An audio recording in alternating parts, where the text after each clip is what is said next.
চাপা শুটকি ভর্তা একেকজন একেকভাবে খায়।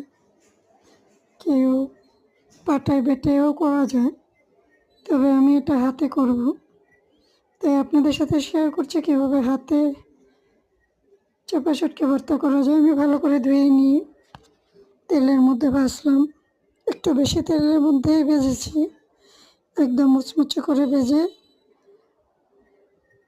রসুন, পেঁয়াজ, শুকনো মরিচ সবগুলো হালকা তেলে ভেজে হালকা সর্ষের তেল দিয়ে ভেজে আমি কষলে নিয়েছি। শুকনো মরিচ, কাঁচামরিচ দুইটাই আমি ইউজ করেছি, সাথে কাঁচা ধনিয়া পাতা এবং কাঁচা পেঁয়াজও দিয়েছি একটু।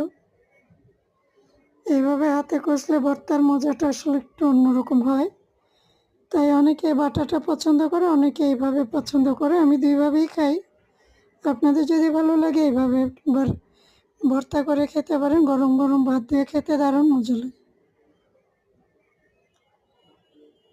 এভাবে রসুন বেটে রসুন যেভাবে আমি ভেজে নিয়েছি, এভাবে ভাজার পরে কেউ চাইলে শিলপাটায় বেটে নিতে পারেন, বা অনেকে থেতলে করে নিয়ে ছেঁচে সেইভাবে করতে পারেন, হাতে কষলেও করতে পারেন।